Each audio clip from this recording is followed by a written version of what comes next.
You, as a human being, you grow out of this physical universe in just exactly the same way that an apple grows off an apple tree. So let's say the tree which grows apples is a tree which apples. And a world in which human beings arrive is a world that peoples. And so the existence of people is symptomatic of the kind of universe we live in. But we have been brought up by reason of our two great myths, the ceramic and the fully automatic, not to feel that we belong in the world. So our popular speech reflects it. We say, I came into this world. We say, face facts. We talk about encounters with reality. And the average person has the sensation that he is a somewhat that exists inside a bag of skin, the center of consciousness, which looks out at this thing and what the hell's it going to do to me? There's two great theories going on in astronomy about the origination of the universe. One is called the explosion theory and the other is called the steady state theory. The steady state people say there never was a time when the world began. It's always expanding, yes, but always as a result of free hydrogen in space. With the free hydrogen coagulates and makes new galaxies. But the other people say there was a primordial explosion, enormous bang, millions of years ago, billions of years ago, which flung all the galaxies into space. Well, let's take that just for the sake of argument and say that was the way it happened. It's like you took a bottle of ink and you threw it at a wall. Smash, and all that ink spreads. And in the middle, it's dense, isn't it? And as it gets out on the edge, the little droplets are finer and finer and make more complicated patterns. See?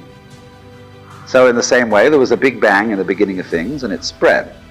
And you and I, sitting here in this room, as complicated human beings, are way, way out on the fringe of that bang. We're the complicated little patterns on the end of it. Very interesting. But so we define ourselves as being only that.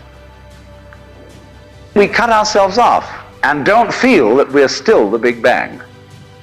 But you are.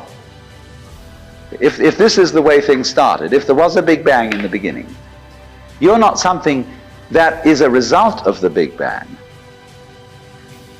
You're not something that is a sort of puppet on the end of the process. You are still the process.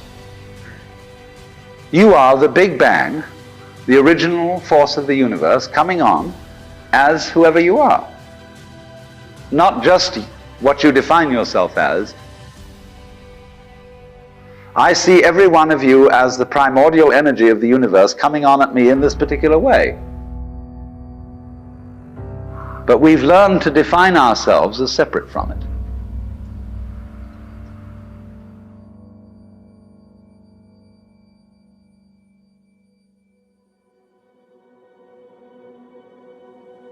You and I are all as much continuous with the physical universe as a wave is continuous with the ocean. The ocean waves and the universe peoples. And as the wave, I wave at you and say, you! The world is waving at you, at me with you. Our consciousness has been influenced so that each one of us does not feel that. We have been hypnotized, literally hypnotized, by social convention into feeling and sensing that we exist only inside our skins. That we are not the original bang, but just something out on the end of it. And therefore we are scared stiff. My wave is going to disappear, and I'm going to die. And that would be awful. We've got a mythology going now, which as Father Maskell put it, we're nothing but something that happens between the maternity ward and the crematorium.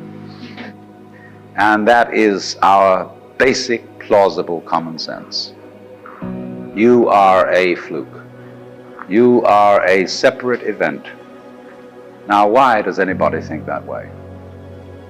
There's no reason to, because it isn't even scientific. It's just a myth. If there is any such thing at all as intelligence and love and beauty, Well, you found it in other people.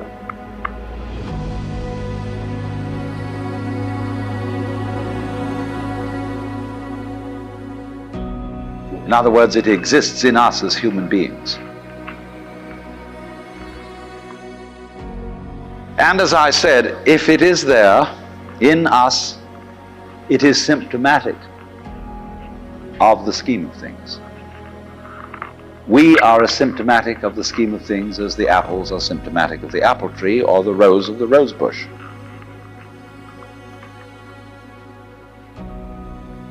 The earth is not a big rock infested with living organisms, any more than your skeleton is bones infested with cells.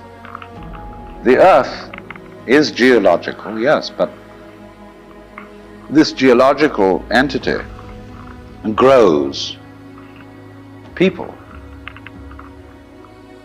And our existence on the earth is a symptom of the solar system and its balances, as much as the solar system in turn is a symptom of our galaxy, and our galaxy in its turn is a symptom of the whole company of galaxies. And so what I'm doing at the moment is not completely described unless your being here is described also. So if that is necessary, if in other words, in order to describe my behavior, I have to describe your behavior and the behavior of the environment, it means that we've really got one system of behavior. That what I am involves what you are. I don't know who I am unless I know who you are. And you don't know who you are unless you know who I am. In other words, we are not separate. You can't, for example, have two sticks. You lean two sticks against each other and they stand up because they support each other. Take one away and the other falls. And so in exactly that way, we and our environment, we all lock together. Therefore, what you call the external world is as much you as your own body. Your skin doesn't separate you from the world, it's a bridge through which the external world flows into you, and you flow into it.